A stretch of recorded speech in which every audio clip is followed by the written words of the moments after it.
अच्छा जी, next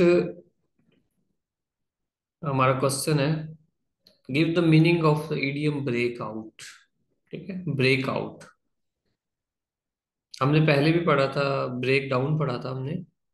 break down का मतलब होता है खराब हो जाना, रास्ते में जैसे गाड़ी वगैरह खराब हो जाती है, the car was broken down on the way.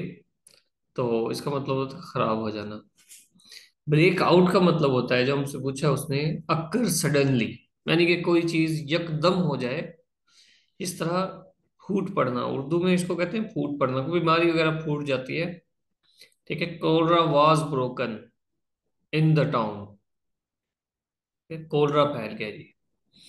इस तरह कोविड फैला था, वो ब्रेक डाउन हुआ था बेसिकली। ठीक है, फूट पड़ना इसको कहते हैं, अक्कर सडनली। नेक्स्ट है जाइजेंटिक का सिनोनिम पूछा है जी इसने। जाइजेंटिक कहते हैं बहुत बड़े को, कोई बहुत बड़ी चीज है जैसे पहाड़ वगैरह होते हैं, तो उसको कहते हैं जाइजेंटिक। इसका सिनोनिम पूछा है जी, सिनोनिम इसका होगा ह्यूज। ह्यूज भी मतलब बहुत बड़ा। टाइनी इसका एंटोनिम है। पॉकी भी एंटोनिम है, पॉकी का मतलब होता है छोटा। ठीक है, स्मॉल। ये आपने ऑप्शंस भी देख लें। क्रैम, क्रैम का मतलब होता है रट्टा लगाना, तो ये थोड़ा अलग है वर्ड इसमें। Kick the bucket, kick the bucket हो चुका। ठीक है, हमने देखा 2 मरतबा आ गया है ये चंद एक पेपरों में। मैं अगेन बता देता हूँ, इसका मतलब है मरना, to die, kick the bucket. होता क्या था कि पुराने जमाने में ये जो बकेट है ना, बेसिकली लकड़ी का एक फ्रेम है। पुराने जमाने में कुछ जानवर जो बकरी वगैरह उसको जिबा करते थे, तो उसकी टांगों पर ये लगा देते थे ऐसे फ्रेम को, ताकि वो ज्यादा मतलब इजीली उसको जिबा किया जा सके। फिर वो जाहिर है आखिर तड़पेगा तो सही ना, लकड़ी पे पाँव वगैरह मारता है, तो वो मरने से पहले पाँव वगैरह मारता है तो मरने लगता है, तो उसी वहीं से निकला फिर ये किक द बकेट। मरने लगता है तो बकेट्स को मारता है। नेक्स्ट है प्रिक योर ईयर्स। प्रिक कब कहते हैं? Prick up your ears, prick up कहते हैं खड़े हो जाना। ठीक है, कान वगैरह खड़े हो गए। Prick up your ears, Urdu में इसको कहेंगे कि कान खड़े कर लेना। इस तरह घर में मियाँ बीवी बात कर रहे होते हैं ना, तो फूफो खड़ी हो जाती है कान लगा करके, भाई ये क्या बात कर रहे हैं। ठीक है, कोई भी खड़ा हो सकता है, मतलब अपने कान सारे उधर लगे। तो बेसिकली ये जानवरों के लिए है। जानवर जिस तरह कुत्ता वगैरह है ना, वो कोई आवाज सुनता है तो एकदम खड़ा हो जाता है, और उसके कान जो है ना ऐसे स्ट्रेट होते हैं ऊपर की तरफ। इंसानों के कान तो नहीं ना खड़े होते, लेकिन इंसानों के लिए ये बना दिया उन्होंने idiom prick up your ears, मतलब लिसन केयरफुली, ध्यान से सुनना। ये डॉग वगैरह उनके कान खड़े होते हैं तो अटेंटिव हो जाते हैं, इर्द गिर्द देखने लगते हैं क्या चीज है। लिसन केयरफुली इसका मतलब है। Change voice, our army has defeated the enemy. कौन बताएगा? एक्टिव वॉइस है कि पैसिव वॉइस है?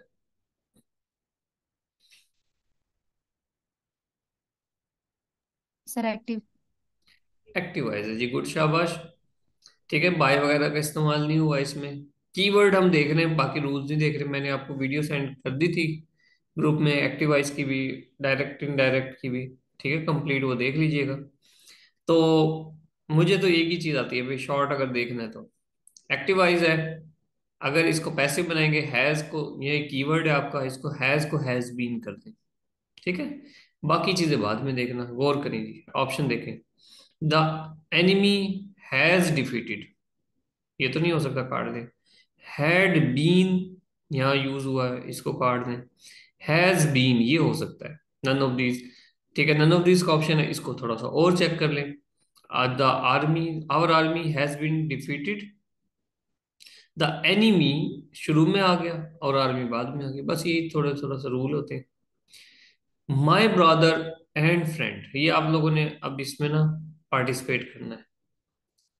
My brother and friend who dash me in my studies, बताएं जी। Help, helps, helped, helping. चलिए बताएं क्या ऑप्शन इसका बेटर है। हेल्पिंग तो नहीं हो सकता, क्योंकि वो तो कंटिन्यूअस में है और इज एम आर का इस्तेमाल होता है वाज वर्ड का, तो ये हेल्पिंग आता है, इसको काट देते हैं। तो बाकी ऑप्शन क्या आ सकते हैं? My friend, my brother and friend who helped me, help me या helps me? Helps. Sir helps. क्यों? ये तो दो बंदे हैं। हेल्प्स तो सिंगुलर के लिए आता है ना। हेल्प्स क्यों आएगा? मुझे तो लगता है कि हेल्प आएगा।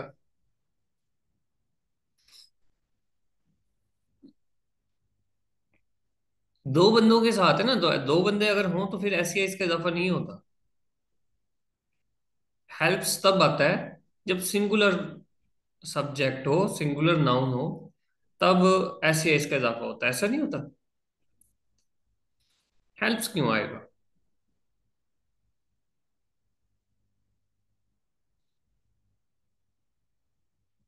हाँ भाई, बिस्मा, बताएं। आपने कहा है कि हेल्प्स। सर सर ये ऐसे है ना, जैसे कि माय ब्रदर और फ्रेंड, मेरा भाई और जो दोस्त हैं वो, मतलब ये को मेरी स्टडी में मतलब हेल्प कर रहे हैं ना, तो हेल्प्स आएगा ना। मतलब मेरी स्टडी में क्या था, मतलब मुझे देख के मैं अकेला हूं इसलिए हेल्प्स आएगा। हम्म। जब दो बंदे उसकी हेल्प कर रहे हैं तो फिर तो दो हो गए ना, दो दो के साथ तो हेल्प आना चाहिए, हेल्प्स तो नहीं आना चाहिए।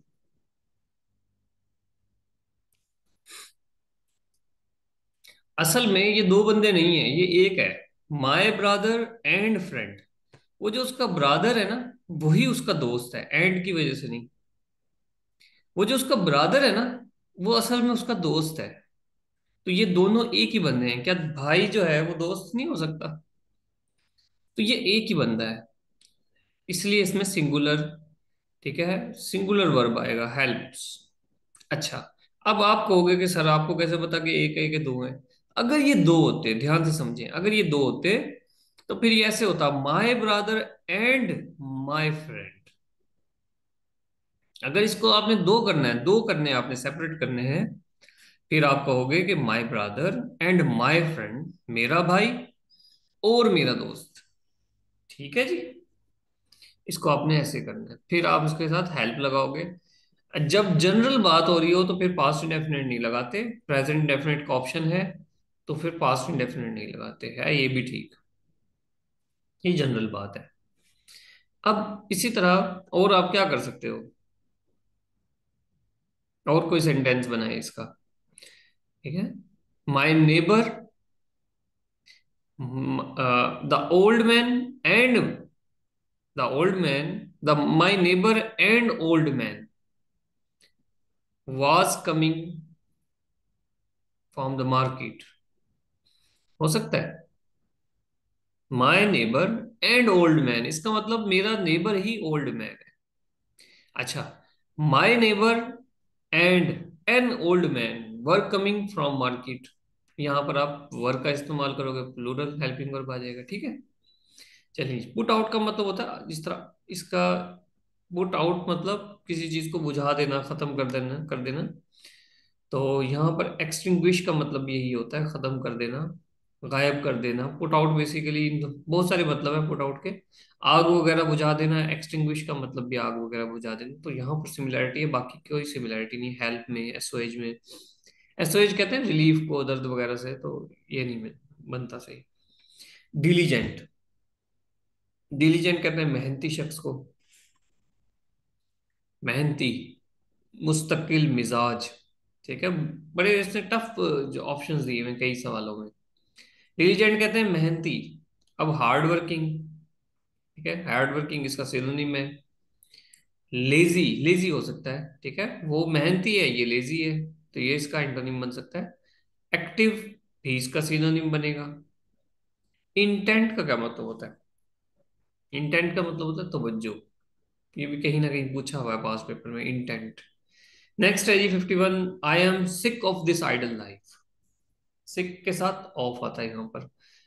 सिक ऑफ, सिक ऑफ का मतलब होता है बेजार हो जाना, तंग आ जाना, कि यार मैं तो तंग आ गया हूँ, थक गया हूँ, I am sick of this idle life. ठीक है, नेक्स्ट है एंटोनिम ऑफ डिस्टार्ड। डिस्टार्ड का मतलब होता है बुजदिल। ठीक है, एक तरफ बुजदिल है, तो इसका एंटोनिम क्या बनेगा? हीरो। बाकी इसके ऑप्शन इरेलीवेंट है। 53 पे आई, Ali is my best friend. यहाँ पर बेस्ट क्या है, बताएं जी क्या है।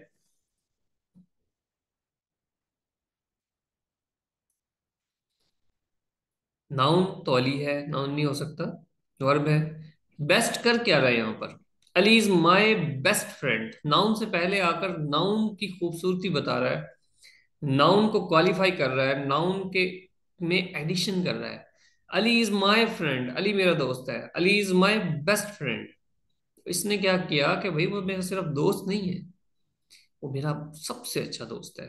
ठीक है, सबसे अच्छा दोस्त है तो सही बेस्ट है। एडजेक्टिव होगी जी। अच्छा, जी अब सर, एडजेक्टिव एडजेक्टिव ही की होगा। जो बाकी, ये कौन सा एडजेक्टिव है वैसे, दो तीन तरह के एडजेक्टिव होते हैं ना।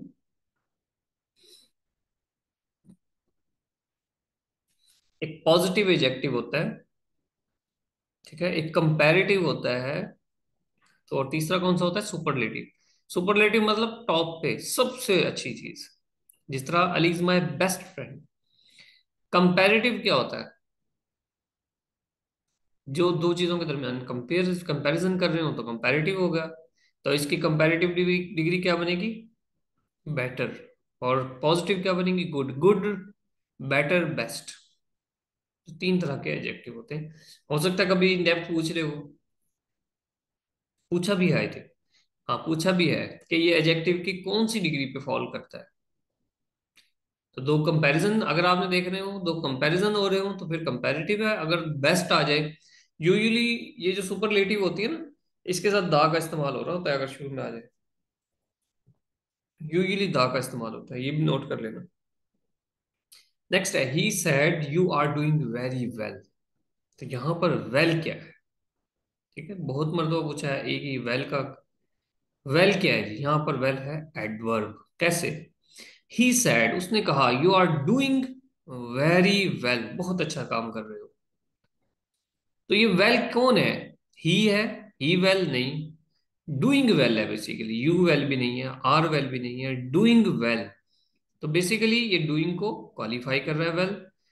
तो चूंकि इस वर्ब में एडिशन कर रहा है वेल, इसको एडवर्ब कहते हैं। इसमें वेरी भी जो है ना, ये भी एडवर्ब है, याद रखना। क्यों, क्योंकि वेरी इस वेल को क्वालिफाई कर रहा है। वो कह रहा है कि सिर्फ वेल नहीं है, बहुत अच्छा है, वेरी वेल है। ये भी एडवर्ब है। एडवर्ब सिर्फ वर्ब को क्वालिफाई नहीं करता, वर्ब की को इलेबोरेट नहीं करता, एडवर्ब एडवर्ब को भी इलेबोरेट करता है। तो यहाँ वेरी भी एडवर्ब है, वेल भी एडवर्ब है। क्लियर है। अब अगर वेल फिक्रे के शुरू में आ जाए, उसके आगे साइन ऑफ एक्सक्लेमेशन हो, वेल बहुत अच्छा, वेल खैर, इसका ये मतलब वेल, तो ये इंटरजेक्शन भी हो सकता है, ठीक है, साइन ऑफ एक्सक्लेमेशन के साथ। Change the narration, he said to him thank you for your kind help. बहुत शुक्रिया जी। तो डायरेक्ट स्पीच है कि इनडायरेक्ट, कोमे आ गए, इन्वर्टेड कोमास आ गए, और ठीक है, तो इन्वर्टेड कोमास आ गए तो डायरेक्ट स्पीच है। इनडायरेक्ट पे जाएंगे तो क्या होगा, वो यहां पर थैंक यू का है ना हमने, तो ही थैंक्ड, यू आएगा सिंपल। मैं बाकी सारे सेंटेंसेस में देखता हूँ, ही थैंक्ड, ही रिक्वेस्टेड, काट दो, आ ही नहीं सकता तो सारे रूल साइड में कर दो। ही टोल्ड, काट दो। ही आस्क्ड, काट दो। रूल देखने की जरूरत ही नहीं, आपने क्लिक किया, थैंक्ड, बस सही है। अगर कहीं और थैंक आ जाए, कहीं या लास्ट में नन ऑफ दीज आ जाए, तो बाकी रूल फिर अप्लाई करके आप इसको चेक कर लेना। आगे चले, well is which part of speech. Well एक इंटरजेक्शन भी है, ठीक है। अब well is which part of speech, गौर करें, आपने ऑप्शन में उसने एडवर्ब नहीं दिया, वेल नाउन भी नहीं है, वेल कंजंक्शन भी नहीं है, वेल एडवर्ब है, वेल लेकिन एडवर्ब को ऑप्शन नहीं दिया, इंटरजेक्शन है। वेल, जैसा कहते हैं वेल, साइन ऑफ एक्सक्लेमेशन डालें, I did not expect that, मैंने ये तो नहीं सोचा था, खैर मैंने ये तो नहीं सोचा था, तो ये इंटरजेक्शन है, ठीक है। इसको क्या कहते हैं, वेल के बाद आप ये लगाएंगे, ठीक है, क्या कहते हैं इसको, कौन बताएगा मुझे। Exclamation mark. गुड, शाबाश, साइन ऑफ एक्सक्लेमेशन, ये पूछा है अभी पास पेपर में। Next time my father did not like the music. मेरे फादर को म्यूजिक पसंद नहीं है और मुझे भी नहीं है, वो ये कहना चाह रहा है। याद रखें, जब हम इस तरह के करें, नीदर नॉर को मिलाएं, या यहाँ पर डिड नॉट का इस्तेमाल हो गया फिर नॉर का इस्तेमाल हो गया, तो मजे की बात यह है, यहाँ पर हेल्पिंग वर्ब पहले आएगा, सब्जेक्ट बाद में आएगा। नॉर एम आई। और जनरली ये होता है सवालिया फिक्रों में, अगर सब्जेक्ट पहले, अगर हेल्पिंग वर्ब पहले आ जाए और सब्जेक्ट बाद में आए तो क्वेश्चन बन जाता है, लेकिन ये क्वेश्चन मार्क नहीं लगाना इस सेंटेंस के बाद। My father did not like the music nor am I, बस ये रूल है। एंटोनिम ऑफ फीरल, ये हो चुका है पहले 2 मरतबा। फीरल कहते हैं अनट्रेन्ड एनिमल को, वाइल्ड इसका सिनोनिम है। एंटोनिम क्या होगा? टेम, जो सिधाया हुआ हो, जिसको ट्रेनिंग मिली हुई हो, वो टेम होता है। नेक्स्ट है s in apostrophe. S in apostrophe is used with a noun to show कि किसी नॉन नाउन के साथ, ठीक है, अपोस्ट्रॉफी डाल के एस लगा दिया जाता है, तो किस चीज को जाहिर करता है? पोजेशन को, मलकियत को जाहिर करता है। कैसे? अहमद्स होम, अहमद की, अहमद का घर, अहमद्स होम। डी के बाद अपोस्ट्रॉफी लगाएं और फिर एस लगा दें। अगर किसी नाउन के आगे एस हो ऑलरेडी, फिर क्या करेंगे? फिर क्या करेंगे जी? ऐसे नाउन जिनके आगे एस लगा होता है आखिर में,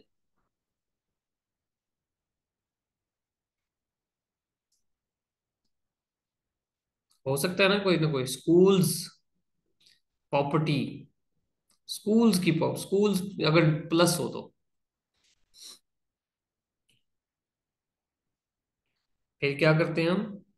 आखिर में उस एस के ऊपर सिर्फ बाहर अपोस्ट्रॉफी लगा देते हैं, इनसाइड नहीं लगाते। ठीक है, इस तरह करते हैं। चलो आगे चलते हैं।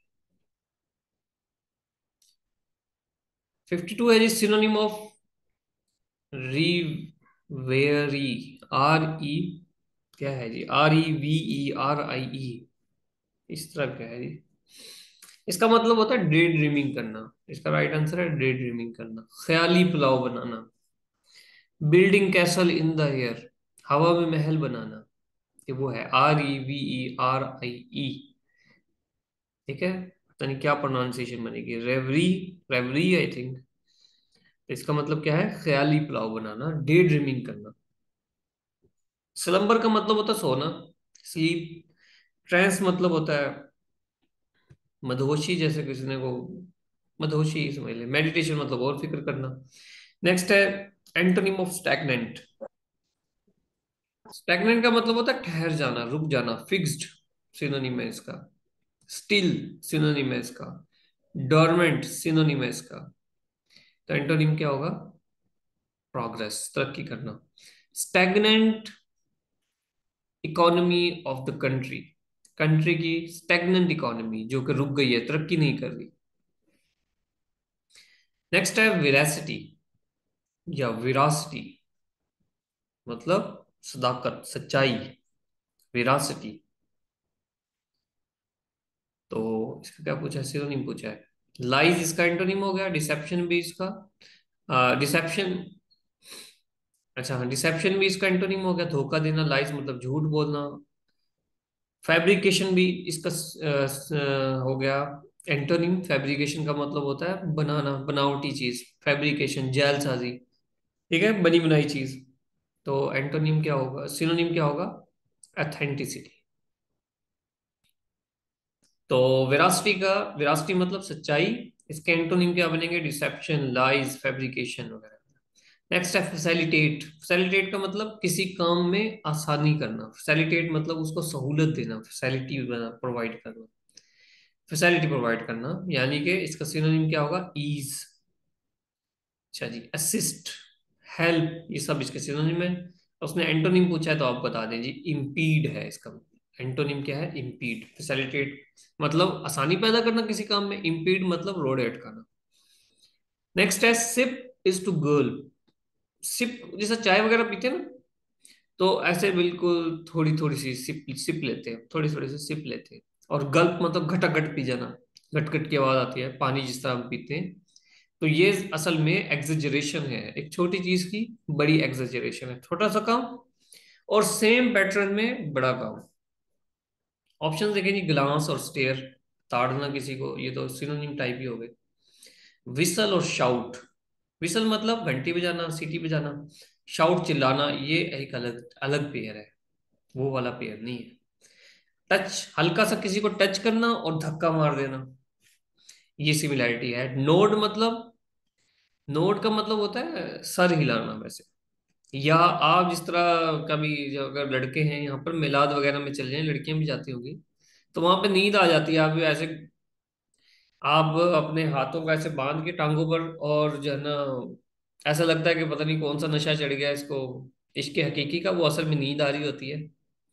तो वो जो नींद आ रही होती है ना, यकदम सर नीचे होता है, फिर आंख खुल जाती है, उसको नोड कहते हैं। और वो मतलब बिल्कुल झुक जाना, तो ये भी किसी हद तक मिलता है, लेकिन इसका जो ज्यादा क्लोज है वो है टच और पुश। किसी को हम टच कर रहे हैं और उसी टच को अगर थोड़ा जोर दे दिया तो वो क्या हो जाएगा, तो वो ये यही पेयर बन जाएगा। Meaning of the idiom, at stake. At stake मतलब एट रिस्क, ठीक है, इंडें, दाव पे लगना, तुम इसको कहते हैं। चलिए क्या है इसका इडियम का मीनिंग? एट हाई प्राइस नहीं, ready for grabbing, in danger, ठीक है, दाव पे लगा हुआ है, एट रिस्क है जी, इन डेंजर इसका मीनिंग है। A person who travels from place to place is called. अब देखें कैसा ये, ऑप्शंस देखें इसके कैसे। सवाल है कि एक बंदा जगह जगह ट्रेवल करता है, उसको क्या कहते हैं? अब चार चार इसमें वर्ड हैं, चारों के सेम मीनिंग है। सेम से मुराद है कि सब के सब प्लेस टू प्लेस मूव करते हैं, प्लेस टू प्लेस मूव करते हैं। नोमैड, थोड़ा थोड़ा सा फर्क है। नोमैड कहते हैं खाना बदोश को, यानी कि झोपड़ियां वगैरह लगाई होती है उन्होंने।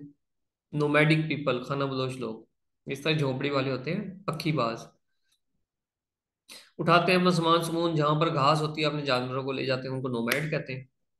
वॉन्डरर, वो भी प्लेस टू प्लेस घूमता है, लेकिन ये वो वॉन्डरर है जो बिना फजूल, ऐसे उसके पास फालतू पैसा है तो वो उठाता है अपना बिस्तरा और इधर से उधर घूमता रहता है दो सूटों के साथ, ठीक है, वॉन्डरर बिना मकसद के। ये डेस्टिनेशन से ज्यादा जर्नी को लाइक करता है, वॉन्डरर, उसको वही प्लेस टू प्लेस मूव करता है। ग्लोबल, ग्लोब ट्रोटर, ये दुनिया जहान घूमता है, ग्लोब ट्रोटर, एक कंट्री से दूसरी कंट्री में, ठीक है, वो घूमता है, इसको बहुत ज्यादा ट्रैवल करता है, वो ट्रेवल्स वाइडली। इटिनेरेंट इसका, इसने आंसर किया है, इटिनेरेंट का मतलब भी यही होता है, लेकिन ये कम घूमता है थोड़ा सा। ग्लोबल ट्रोटर तो नहीं है, लेकिन ये काम की वजह से जाता है जहां भी जाता है। तो इटिनेरेंट, बहरहाल इसने लगाया है तो यकीनन यही सही होगा, क्योंकि इटिनेरेंट पहले भी कई बार तो आ चुका है बीपीएससी में, तो ये इटिनेरेंट, इटिनेरेंट ही सही है। ठीक है, काम की वजह से निकलता है, ना ज्यादा घूमता है, ना फजूल घूमता है, ना दुनिया जहान घूमता है, और ना नोमैड है, तो इटिनेरेंट है बेसिकली। ठीक है जी। ही डाइड ऑफ कोरोना, तीसरी मर्तबा ये आया है, देख लें आप, died of corona. He is different dash the people around him, to or from. जब दो चीजों का कंपैरिजन कर रहे हो तो वो फ्रॉम आता है। ही इज डिफरेंट, अब ही डिफरेंट है पीपल से, टू भी लगा देते हैं बाजू का, लेकिन टू इनफॉर्मल है। जब डिस्कशन कर रहे होते हैं ना, कन्वर्सेशन, गुफ्तगू कर रहे होते हैं अंग्रेज, तब टू लगाते हैं, लेकिन हम जब फॉर्मल राइटिंग कर रहे होंगे तो फ्रॉम लगाए। He is different from the people around him. Next है, in the sentence I know all the people sitting in the hall, complete object क्या है? चलेंगे बताएं आप, इसका ऑब्जेक्ट कंप्लीट क्या है? ये वाला आई know all the people sitting in the hall, इसका ऑब्जेक्ट क्या है?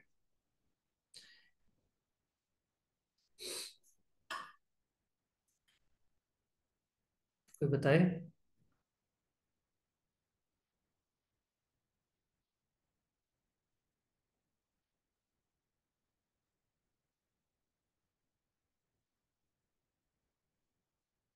हाँ जी।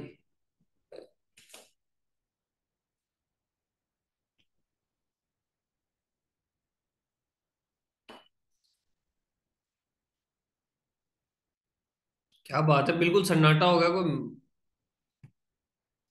कोई मैंने ऐसी चीज पूछ ली है। गैस भी कर सकते हो।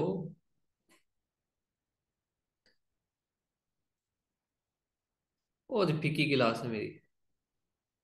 People, the people.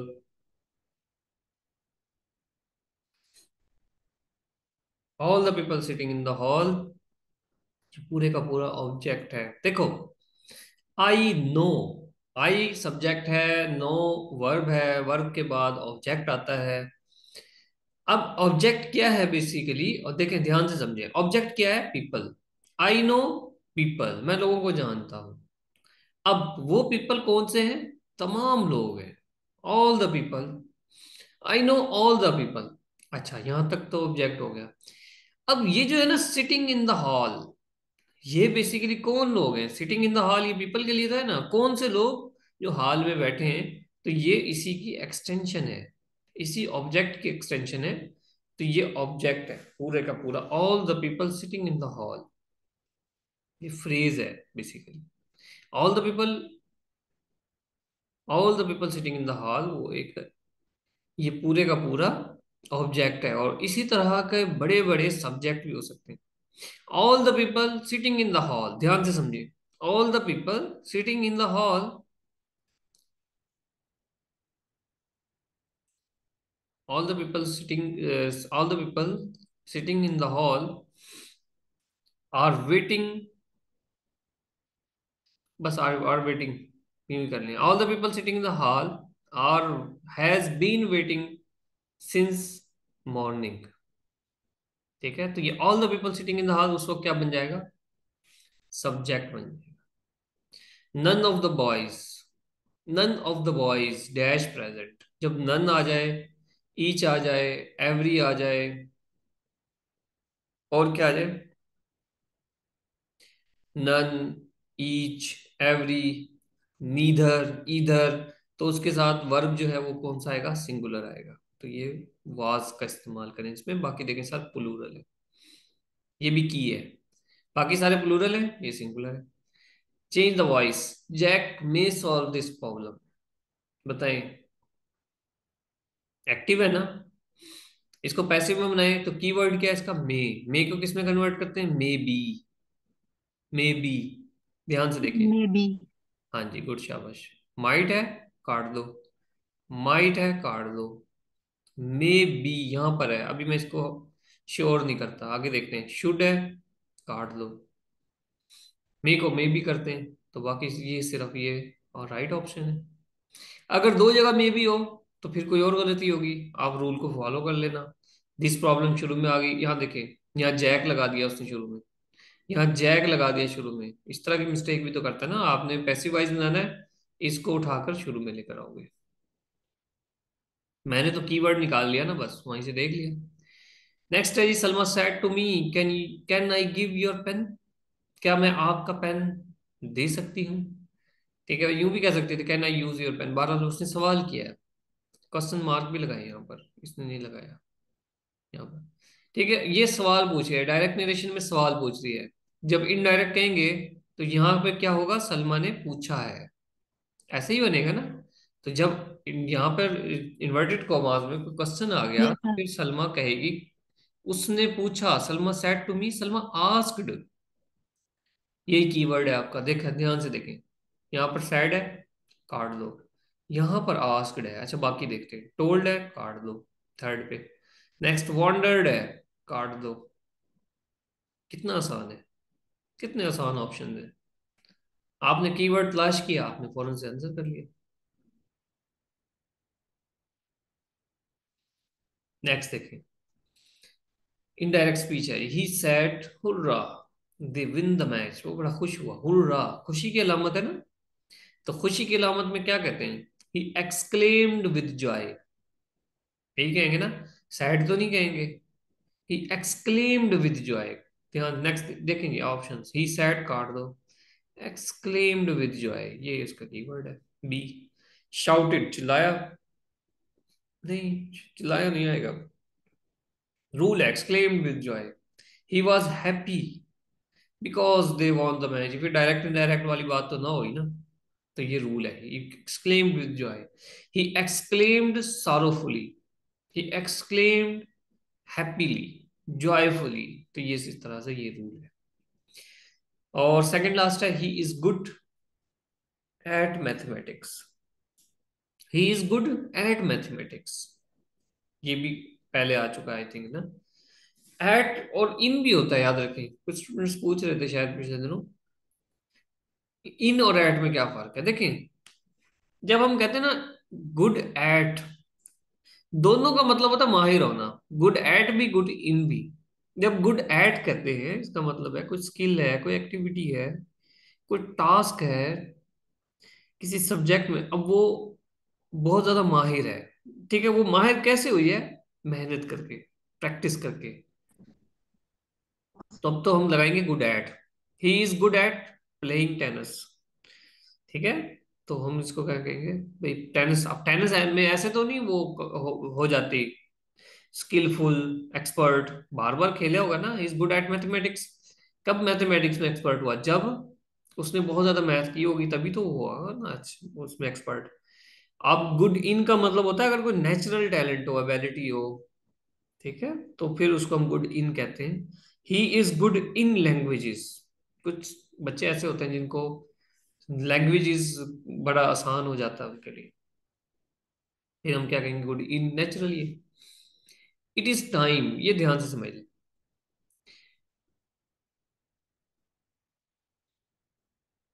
It is time we dash out. Go, went, gone. Went है ये, मुझे लगता है ये WANT शायद लिखा हुआ था, लेकिन गो, वेंट, गॉन। अब ये बड़ा अजीब है, 100% बच्चे प्रेजेंट लगाएंगे। It is time we go out, नहीं, ये असल में इडियोमेटिक एक्सप्रेशन है।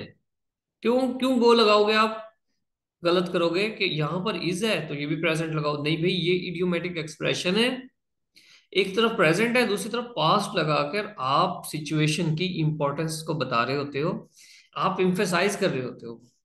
ठीक है, यही वक्त है कि हमें चले जाना चाहिए, यही वक्त है।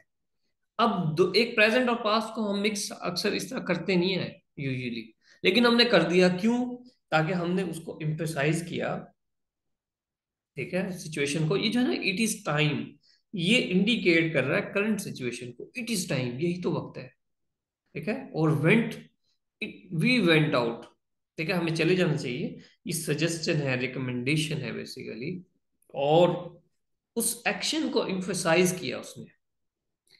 ठीक है, कि भाई इट इज टाइम, बारिश होने वाली, it is time we went out, हमें तो चले जाना चाहिए था अभी तक, अभी तक चले ही जाना चाहिए था। ठीक है, ये इस चीज को जाहिर कर रहा है। आप अभी तक रुके हुए हो, आपको तो चले जाना चाहिए था, इतनी सारी बातें सुन के भी रुके हुए हो। ठीक है जी, बस यही है। चलेंगे, अब आप कोई सवाल पूछना है तो पूछ लें।